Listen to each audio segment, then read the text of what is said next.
হজ কেন করবে? বেহেশত আবার দুজক কি? তাইলে আমি একটা বেহেশত খানা বানাই।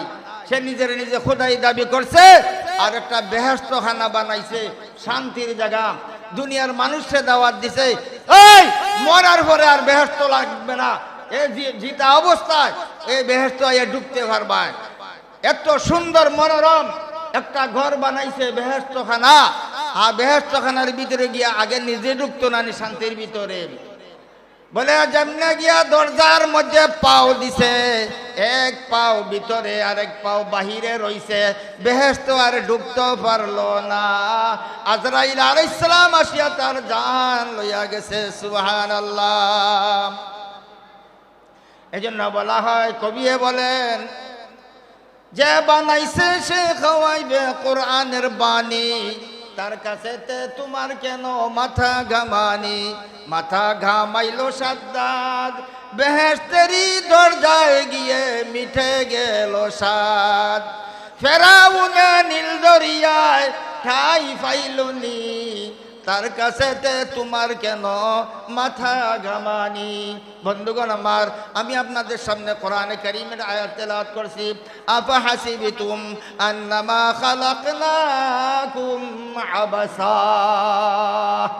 আল্লাহ রাব্বুল আলামিন সমস্ত দুনিয়ার মানুষকে ডাক দিয়া বলতেছেন, ও মানুষেরা শুনো শুনো শুনো, আমি তো তোমাদেরকে বানাইছি কাজের জন্য, অকাজের জন্য আমি বানাই নাই, বেকার সৃষ্টি করি নাই।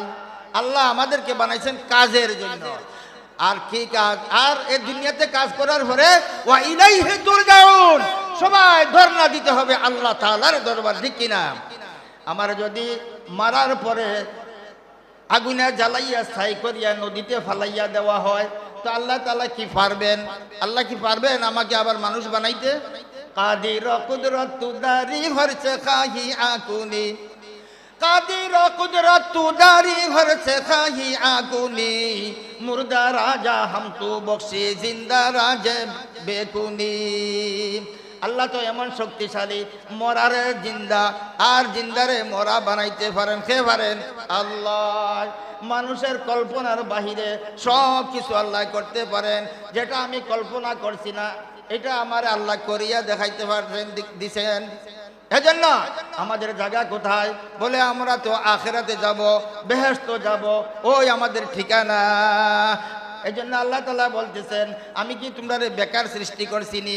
আমি তো তোমাদেরকে একটা দায়িত্ব দিছি। বলে কি দায়িত্ব? ওয়ামা খালাকতুল জিন্না ওয়াল ইনসা ইল্লা লিয়াবুদুন। আল্লাহ তাআলা বলতেছেন, হে দুনিয়ার মানুষ, আমি তোমাদেরকে বানাইছি আমার ইবাদতি করার জন্য। বলেন সুবহানাল্লাহ। এই শব্দটা যদি আমাদের মধ্যে আসে যে আমি তো শুধু ইবাদতই করব, তাহলে দুনিয়ার কাজ কেমনে করব? আমি কত বড় মূর্খ, কত বড় বোকা, আমি এটা বুঝছিই না। কেন?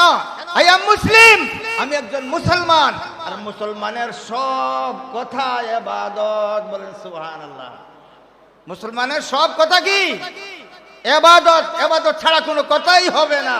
আমার আপনার সাথে আমার দেখা হইছে, আসসালামু আলাইকুম ওয়া রাহমাতুল্লাহ, ইবাদত হইছে নি না?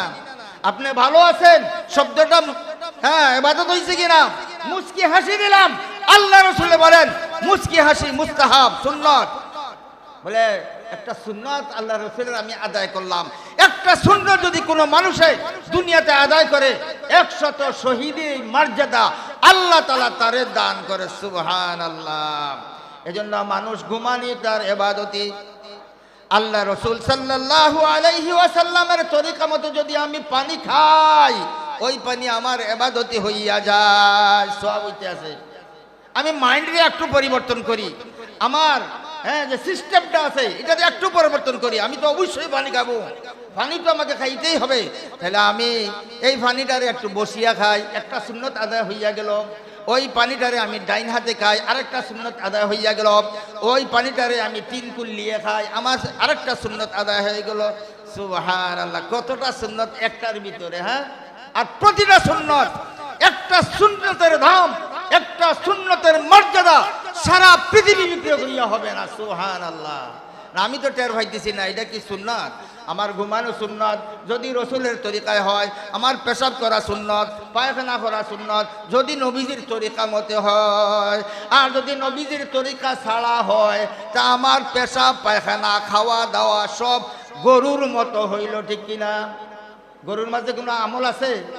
গরুর মাঝে আছে? তা আমার আর গরুর মধ্যে পার্থক্য কি রইল? আমার আর গরু ছাগলের মধ্যে, পশুর মধ্যে বেশ কমটা কোন জায়গার মধ্যে রইল? আমার নাম তো মুসলমান, আই এম মুসলিম, ঠিক কিনা? এই জন্য মাইন্ডকে পরিবর্তন করতে হবে, আমার সিস্টেম পরিবর্তন করতে হবে, আর করতে হলে এগুলো জানতেই হবে। মাহতারাম হাজিরিন, আমি আগে বলছিলাম আমাদের মৌতের সময় কত সময় আছে? কোনো গ্যারান্টি আছে? আমার মৌত কোন সময়? আমার মৌত কত সময় বাকি আছে? বলে একটা সনবাস দিয়া, সনবাস তো বুঝেন, এখন তো সনবাস, ভবিষ্যতে আমাদের সন্তানেরা সনবাস এগুলো সন চিনবে না। এই ভবিষ্যতে আমাদের আওলাদেরা সন এগুলা বুঝবে না, উলুসন, হ্যাঁ কি কি সন আছে এগুলো বুঝবে না। এখন সনবাস দিয়া যদি একটা ঘর বানানো হয়, সনবাস দিয়া নেড়া দিয়া একটা ঘর বানাইছে আমার মতো গরিব লোকে। আচ্ছা বুঝেন কোন চাই এই ঘরের ভিতরে আমি কতদিন থাকতে পারবো? আচ্ছা কমপক্ষে 6 মাস তো থাকতে পারবো। 6 মাসের গ্যারান্টি তো আছে, আরো বেশি না হোক, আরো বেশি তো যায়, আরো বেশি যায়। আর হ্যাঁ বালা করে উল্লুসন দিয়া এমন সুন্দর ঘর বানাইছে, বাক্কা পয়সা খরচ হয়েছে 1700 টাকা গেছে কি। আর গাঁর মানুষে আইয়া দেখে সোনার ঘর এত সুন্দর, এই এলাকার মধ্যে ইলা ঘর আর কেউ বানাইছেন না, ঠিক কিনা? বলে এই ঘর তো 6 মাস না 6 বছরও যাইতে পারে, যাইবে তো যায়। হ্যাঁ বলে এই ঘরের বয়স 6 মাস 6 বছর আমরা গ্যারান্টি দিতে পারি, কিন্তু আমার ভিতরের যে পিঞ্জিরা আমি কত সময় গ্যারান্টি দিতে পারি? আসেনি কোনো গ্যারান্টি নাই, আমার কোনো গ্যারান্টি নাই। তাইলে আমার কিসের? হ্যাঁ বয় আমি এই বানুগাছ বাজার আসার পরে আমার একজন কয় মনে হয় মরি যাই মরি। আলাম যদি মনে হয় মরি যাই ব্যাগি, তাহলে কোন সময় তো টাইম নাই, কাজ করো দাড়ি গুণ রাখি লাও। কই না সুবহানাল্লাহ, কইতেই যেমন তার মনের মাঝে একটু কিতা ইচ্ছে আর কি। আনলাম না বাবা তুমি দাড়িটা রাখি লাও। ও দাড়িটা লইয়া কবরে যাও, দেখবা না রসুলে, হ্যাঁ রসুলের আদর্শ তুমি কবরে গেছো, ফিরিস্তা চিনবা রসুলের উম্মত। হ্যাঁ আল্লাহ তাআলা এই উসিলা তোমার মাফ করিতে পারেন। এই জন্য যুবকেরা দাড়ি রাখে না লজ্জায়, আর আমি করি যে তা দাড়ি রাখে না এটা নির্লজ্জ, ঠিক কিনা? পুরুষ হইয়া তুমি নারীর বেশ ধরছো, কিয়ামতের দিন জবাব দিতে হবে। তুমি পুরুষ, তুমি দাড়ি রাখতে হইবা 100%, আল্লাহ রসুলের সুন্নতে মুআক্কাদা। আর এই দাড়ির মধ্যে 24 ঘন্টা সওয়াব লেখা হয়। সুবহানাল্লাহ। আচ্ছা আমায় তো 24 ঘন্টা লাগাই নাইনি? বলে 24 ঘন্টা মুখের মধ্যে দাড়ি লাগালি আছে, 24 ঘন্টা তোমার সওয়াব লেখা হইতে আছে। সুবহানাল্লাহ। আর যারা নির্লজ্জ হইয়া দাড়ি রাখে না, এটা শরম না, এর লাগে রাখে না, তারা মনে করে দাড়ি রাখা শরম। বলে না, দাড়ি রাখা শরম না, দাড়ি রাখা সম্মান। তুমি দাড়ি রাখিয়া দেখো, আল্লাহ তাআলা তোমারে নামাজের তৌফিক দিলাইবা, আল্লাহ তাআলা তোমার সম্মান বাড়াইয়া দিবা। এই দুই ভাই আমার গ্রামে 2 ভাই, এক দুয়ে দাড়ি রাখছে, বড় দুয়ে দাড়ি রাখছে না, গেছে এক মজলিস সমাজ, হ্যাঁ গিয়া বইছেন, এখন চেয়ার আনছেন এখন ছোট ভাই তো দাড়ি উড়ি রাখিয়া মাশাআল্লাহ লাদেন বাহিনী, হ্যাঁ কইলা সাহেব আপনি বুক, আর বড় ভাই খান্দা তুবাত নাউজুবিল্লাহ, হেন দাড়ি উড়ি নাই, এর লাগিয়ে এনে বড় ভাই হরি পরিচয় মিলেন না, এন দেখুন না বুকা বলে না আমি বুঝতে পারতাম না, বলে খেনে কিছু আপনি মেসাব মোল্লা খান্দা আলা আপনি সম্মানী মানুষ দাড়ি উড়ি, বলে না আমার ও বড় ভাই বত নাউজুবিল্লাহ, চেয়ারটা হরাই লিছেন, বড় তোমার তো দিছি না, বইছো না তুমি, বইতাই নাই, যাও আমি বইমু, আর হেইনো খাটো ইজ্জত বাড়ছে না কমছে? ইজ্জত বাড়াইতে হইলে আজ থাকি তুমি দাড়ি রাখিলাও, দাড়ি খাটি আল্লাহ রসুলের খলজার মধ্যে তুমি কষ্ট দিও না। আল্লাহ রসুলের দিলের মধ্যে ছুরি লাগাইলে যে এইভাবে কষ্ট হয় আল্লাহ রসুলের, বলে এইভাবে আল্লাহ রসুলের কষ্ট দিও না। তুমি দাড়ি রাখো, সম্মানিত হইয়া যাইবা। হ্যাঁ যুবক একলগে 10 জন চললে 1 2 জনের দাড়ি রাখলে কয় মোল্লা ভাই, ঠিক কিনা? দেখো গা কি সুন্দর নাম পরিবর্তন হইয়া গেছে, কয় মোল্লা ভাই। হ্যাঁ দাড়ির কারণে সম্মান বাড়ি গেছে, চেয়ার খান দিব তোমার আনিয়া। আর এই দাড়ির উসিল্লায় তুমি নামাজ পড়বা, তুমি যদি মনে করো দূর দাড়ি রাখলে নামাজ পড়তাম হারতাম নাই, বলে না এটা ভুল কথা, তুমি দাড়ি রাখো, তুমি নামাজ পড়ো না এটা তোমার ব্যাপার, দাড়ি রাখো, রাখার পরে অটোমেটিক তোমার নামাজ তোমার আমল পরিবর্তন হয়ে যাবে। আর শেষ পর্যন্ত কিতা আছে জানি, বলে কৌমি মাদ্রাসার 1 জন কন্যা আমার নিয়া দেউকা হোকা সুবহানাল্লাহ, কন্যা তুকান গুনা গিয়া কৌমি মাদ্রাসাত গিয়া আলেমা হইতে হইবা, আলেমা। এই আলেমা যদি তুই আনতে ভারত, এমন কৌমি মাদ্রাসার একজন ছাত্রী একজন শিক্ষিকা যদি আনতে পারস, তোর জীবনের মোড় পরিবর্তন করিয়া দিবে, তোমার সংসার পরিবর্তন হইয়া যাবে, তোমার ঘরটা হয়ে যাবে বেহেশতি খানা, সব কিছু আল্লাহ ওয়ালা হয়ে যাবে। এজন্য মাহতারাম হাজিরিন, এই আমার যুবক ভাইরা, এখন পর্যন্ত যারা রাখছো না, আল্লাহর কসম, আল্লাহর কসম করে বলতেছি, আমার কোনো সার্থক নয়, তুমি আজকে রাখো, কালকে তাকি তোমার সম্মান বাড়ি যাইবগে। রসুলের একটা আলামত লইয়া তুমি মরবাই, কবরে যাইবাই, হাসরে আল্লাহ রসুলে আবে কৌশলের পানি খাওয়াইয়া তোমার জান্নাতে লইয়া যাইবগে। হোক সুবহানাল্লাহ। এজন্য ভাই, ইবাদত, মুসলমানের ইবাদত কতটুকু? বলে জন্ম থাকি মৃত্যু পর্যন্ত, সকাল থাকি বিকাল পর্যন্ত, বিকাল থাকি সকাল পর্যন্ত, খাওয়া থাকি ঘুমানি থাকি খাম থাকি, সর্বক্ষেত্রে আমার ইবাদত আর ইবাদত। মুসলমানের ইবাদতই ছাড়া কোনো কাম নাই।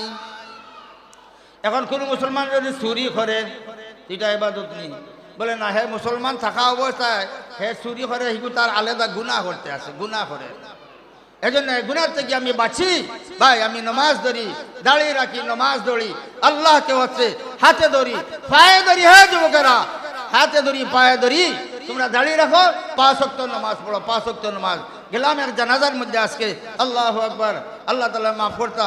হ্যাঁ, এমন একটা মেয়ে মারা গেছে যার 3টা সন্তান, 3টা কন্যা সন্তান, ছোট ছোট ছোট ছোট, ই কদর মানে ছোট ছোট ছোট। আর বেটিকে মারা গেছে।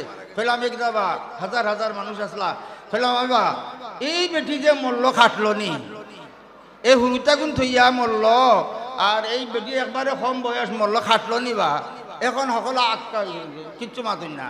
আমি খেলাম ইজা জালুহুম লা ইস্তাখিরুনা সাআতাও ওয়া লা ইস্তাকদিমুন।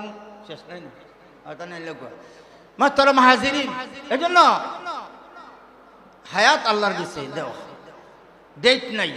এলাই হচ্ছে আমার যে ঘর বানাইছি 6 মাসের লাগি সনবাস দিয়া, বলে 6 মাসের ডেট আছে, কিন্তু আমার পিঞ্জিরার ডেট নাই, পান পাখি কোন সময় কিভাবে উড়িয়া যাবে। এই জন্য আমরা মৌতের জন্য রেডি থাকতাম। এখন আমার মৌতা কোনো অসুবিধা নাই, নো টেনশন। আমি নামাজ পড়ছি, আমি রোজা রাখছি, কোরআন তেলাওয়াত করছি, হক খাইছি, হালাল খাইছি, হালাল ব্যবসা করছি, সব আমার হালাল। আর একটা মুসিবতের মধ্যে আমরা আছি, এটা মানে রগে ঢুকে গেছে বর্তমান যে সুদের কারবার। বড় বড় লোক আমার মতো মেসাব আলিম হইয়া জালিমের কাম করে, জাহিলের কাম করে, কিচ্ছু করতাম না ফাদিয়া শেষ পর্যন্ত 2 লাখ টাকা সুদের উপরে আনা লাগছে। তবে সুদ একবারে কম হোগা দেখি, গু যদি 20 যদি একবারেও কম হয়, 1 জাররা পরিমাণ হয়, ক্ষতি নিয়ে না। 1 জাররা খেরো দিলে খাইবানি, 1 জাররা খেরো দিলে খাইবানি, খাইতা নাই। তাইলে ভাই, তুমি যত বড় আলিম হও আর যত কিছুই হইয়া যাও,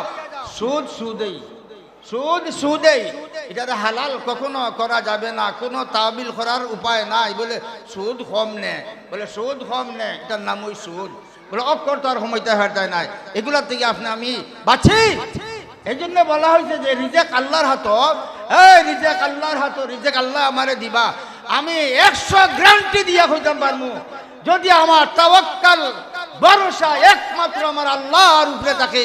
আল্লাহ আমার রিজেক দাতা, আল্লাহু রাজ্জাকুন। আমরা কার পিছনে দৌড়তাম?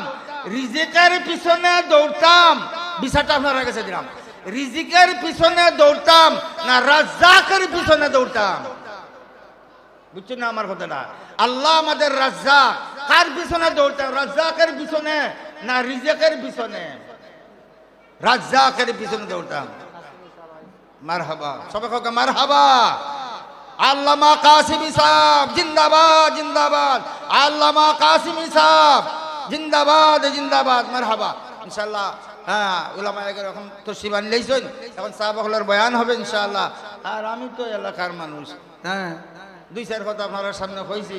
আমরা জীবনটা যেন এই ধর্মীয় অনুশাসনে আমরা চলতে পারি, চালাইতে পারি। আমার বাচ্চা কাচ্চা আছে, আওলাদ আছে, বিবি বাচ্চা আছে, সব লইয়া ইসলামী জিন্দগি আমার হইতো আন্না ভাই মর্মু সকলই মর্মু, সেও কুফুরি হইয়া মর্মু, ইমান না লইয়া মর্মু। হ্যাঁ, তাই এগুলার তাই বাঁচার লাগি আমি আমার আজ থেকে শুদ্ধ করিলাই, সহি করিলাই। আর এই সহি শুদ্ধ করার লাগি এই ওয়াজ নসিহত কাসিম ইসাব তশরিফ আনছেন, তার সুন্দর বয়ান হবে, ইলমি বয়ান হবে, নসিহা হবে। এগুলো আমরা শুনি, আমরা জীবন পরিবর্তন করতাম। আসসালামু আলাইকুম ওয়া রাহমাতুল্লাহি ওয়া বারাকাতুহু।